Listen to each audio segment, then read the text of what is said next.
Selamat pagi anak-anak 4 inovasi dan juga 4 dimensi. Kamis 9 Julai bab 6 ketaksamaan linear dalam dua formula ubah.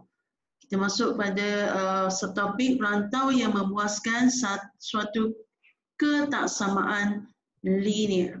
Okey, menentukan objektif hari ini menentukan rantau yang memuaskan suatu ketaksamaan linear. Okey, kriteria kejayaannya kita nak melorek rantau yang memuaskan suatu ketaksamaan linear. Jadi konsep yang perlu kita ketahui hari ini ialah okey. Yang pertamanya titik-titik yang terletak pada garis lurus. Contohnya garis lurus ini garis lurus yang berwarna merah ini dia akan memuaskan persamaan. Kalau dia jatuh atas mana-mana bahagian pada garis lurus, maksudnya titik itu memuaskan persamaan Y sama dengan MX tambah C. Okey, ada sedikit pembetulan di sini Sekiranya penggunaan simbol ini besar, dan juga kecil, simbol ini akan memberikan kesan kepada garis lurus kita. Okey, kalau besar atau kecil saja dia akan menggunakan garisan putus-putus, bukan garisan penuh garisan putus-putus. Sekiranya garisan penuh, di bawahnya ada sama dengan atau lebih kecil atau sama dengan. Ini adalah garisan penuh. Tetapi bagi kes ini, tolong betulkan dalam buku teks, garisan putus-putus. Okey, so kita tengok yang konsep yang seterusnya. Titik-titik yang terletak di rantau atas daripada garisan lurus memuaskan persamaan Y lebih besar. Tengok kalau saya turunkan garisan nampak B. Y lebih besar daripada MX tambah C. Maksudnya kawasan yang bertanda merah ini adalah kawasan yang lebih besar. Okey, maksudnya kalau saya ambil mana-mana titik yang jatuh pada garisan, tunjukkan ke atas, maka kawasan itu adalah kawasan lebih besar. Kalau titik itu jatuh di kawasan, kita ambil mana-mana titik dan untuk jumpa katakan titik ini kita ke bawah maksudnya itu adalah rantau ketaksamaan lebih kecil. Okey, so mana-mana titik yang jatuh pada rantau di bawah daripada garisan, kita kata dia memuaskan ketaksamaan Y lebih kecil daripada MX tambah C. Okey, seterusnya kita lihat konsep yang kedua, sama saja tetapi dia melibatkan garisan begini. Garisan Y sama dengan H. Maksudnya dia potong pada H, katakan bawah daripada kosong, katakan ini ialah negatif 2. Maka sepanjang garisan ini persamaannya akan sama dengan Y sama dengan negatif 2. Kalau dia potong pada negatif 4, sepanjang garisan ini persamaannya ialah Y sama dengan negatif 4. Okey, lihat dia potong kat mana. Seperti tadi, garisan ini sepatutnya garisan putus-putus. Sebab simbol yang digunakan ialah simbol besar ataupun kecil daripada H. Okey, seperti tadi, ambil satu titik, katakan titik ini, saya nak tahu rantau yang memuaskannya lebih besar ataupun lebih kecil. So, ambil satu titik yang jatuh atas garisan. Untuk jumpa titik X ini, saya gerak ke atas. Kalau ke atas, dia mesti lebih besar. Lebih besar daripada H. Kalau kita gerak ke bawah, dia lebih kecil daripada H. Okey.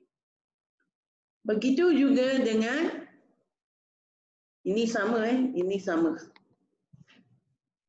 Okey. So ingat, atas lebih besar, bawah lebih kecil. Okey, bagaimana pula dengan garisan? Garisan yang memotong pada paksi X. Okey, seperti tadi, garisan ini sepatutnya garisan putus-putus. Sebab simbol yang digunakan besar ataupun kecil. Okey, so sekarang untuk garisan X ini, X sama dengan K. K maksudnya kalau dia potong pada 6, garisan ini persamaannya X sama dengan 6. Kalau dia potong pada 7, X sama dengan 7. Okey, itu maksud X sama dengan K. Dia bergantung pada pemotongan pada paksi X di mana. Okey. Jadi untuk jumpa rantau lebih besar ataupun lebih kecil, bagi kes ini, kalau kita gerak ke kanan, dia lebih besar. Kalau kita gerak ke kiri, dia lebih kecil. Rantau yang lebih kecil di kiri, rantau yang lebih besar di kanan. Okay. Ini senang sebab kita nampak semakin ke kanan, nombor semakin besar. Semakin ke kiri, nombor semakin kecil. Okay. Ada 3 kes yang berlainan.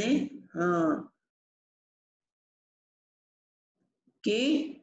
So ingat, ke kanan dan ke atas, rantau lebih besar. Ke kiri dan ke bawah, rantau lebih kecil. Sekarang, lihat pula konsep yang seterusnya. Okey. Katakan saya ada Y sama dengan MX tambah C. Okey, untuk soalan ini betul sebab dia menggunakan garisan putus-putus dan simbol yang digunakan kecil ataupun besar. Kecil ataupun besar. Okey, tak ada sama dengan. Jadi garisan yang dibina adalah garisan putus-putus.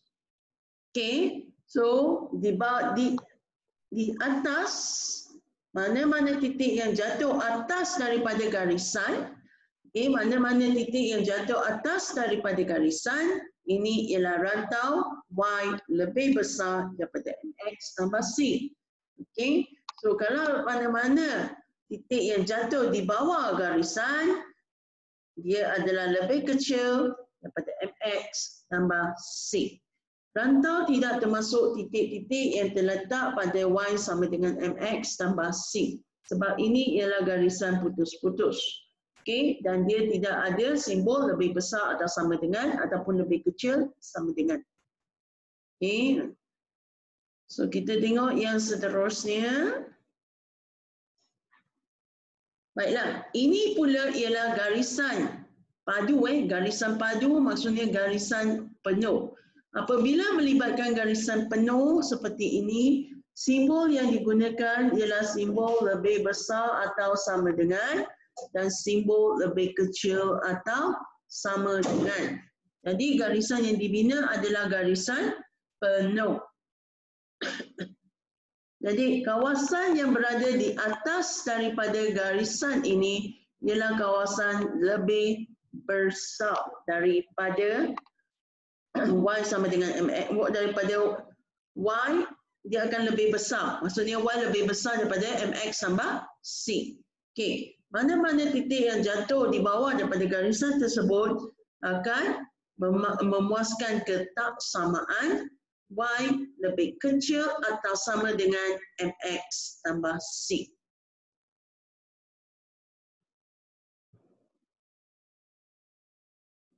Baiklah, sekarang kita lihat pula yang seterusnya. Okey, contoh yang pertama. Soalan kata, lorekkan rantau yang mewakili ketaksamaan yang diberikan. Ketaksamaan, kita lihat ketaksamaan sebenarnya dia sama tau dengan Y kedudukannya di ini Y, ini bahagian sebelah kiri, ini juga bahagian sebelah kiri. Ketaksamaan dia sebenarnya terbit daripada formula garis lurus. garis lurus. Tengok nilainya sama Begitu juga dengan rumus yang diberikan juga adalah sama. Yang membezakannya adalah simbol ketaksamaan dan persamaan. Okey. Oleh kerana soalan memberi kita lebih besar. Macam mana saya nak ingat lebih besar? Buat satu garisan ke bawah. Nampak tak B? Nampak tak B? B maksudnya lebih besar. Kita dah tahu kawasan ataupun rantau yang atas adalah lebih besar. So saya lorikkan. Soalan kata lorikkan. Jadi saya lorikkan rantau yang berada di atas daripada garisan yang diberikan. Okey. Kita lihat pula soalan B. Soalan B, cuba kita lihat dulu formula yang dibagikan ataupun persamaan garis lurus ini ialah, tengok Y di sini, Y di sini. Ini ialah X tolak 1, X tolak 1. Yang membezakannya ialah apa? Simbol ketaksamaan, simbol persamaan. Sekarang, cuba kita lihat dia nak rantau lebih besar atau kecil. Okay, dia nak besar ataupun kecil. Ambil pen dan gariskan ke bawah. Gariskan ke bawah. Nampak perkataan apa? Nampak perkataan K. K ialah kecil daripada. Kalau kecil maksudnya daripada garisan ini kita gerak ke bawah. Maksudnya kita akan lorikkan rantau di bawah daripada garisan tersebut. Okey, seterusnya kita tengok ini ialah Y, ini ialah Y. Ini ialah 1, ini ialah 1. Dia mesti sama dengan persamaan yang diberikan. Yang membezakannya adalah simbol ketaksamaan dengan persamaan. Jadi kita lihat apa yang kita nampak daripada simbol ini. K. K maksudnya kecil. Kecil.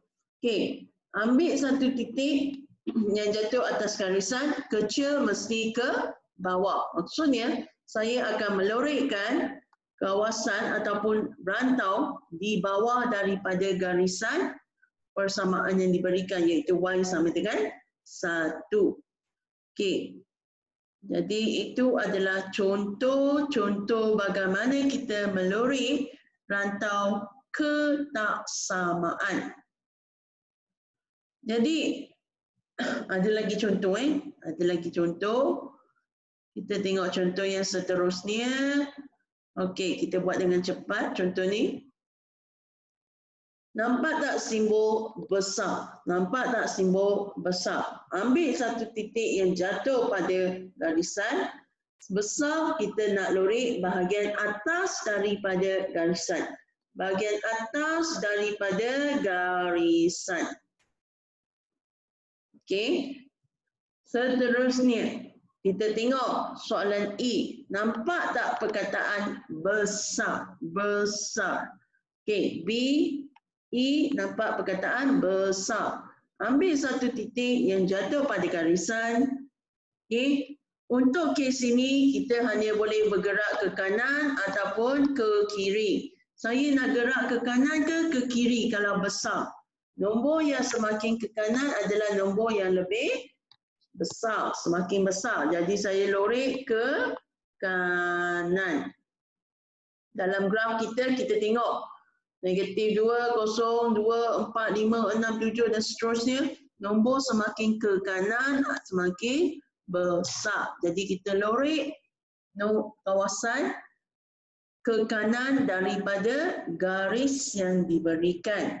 Okey, seterusnya kita tengok ini nampak B. B ialah besar. Ambil satu titik yang jatuh pada garisan. Besar mesti gerak ke mana? Gerak ke atas. Maksudnya kita akan lorik kawasan atas daripada garisan yang diberikan. Inilah rantau yang memenuhi ketaksamaan yang diberikan. Jadi senang jadi senang.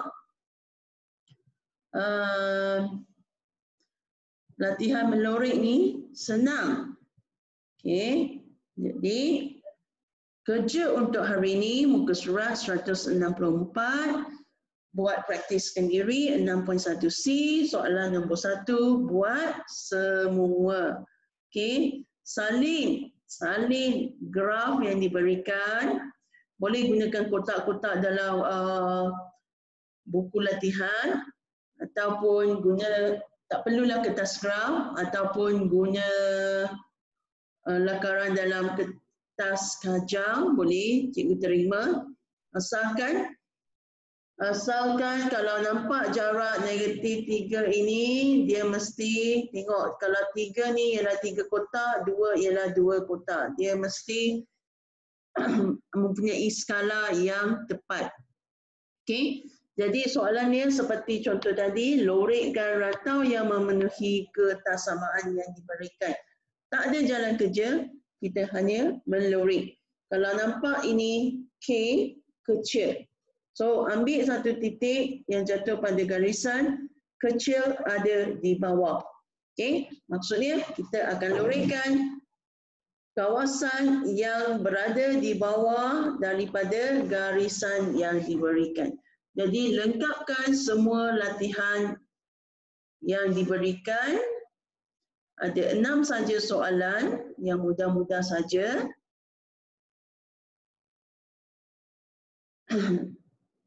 Jadi itu saja untuk latihan hari ini. Selamat belajar dan jaga kesihatan. Kita jumpa hari Rabu minggu hadapan di sekolah.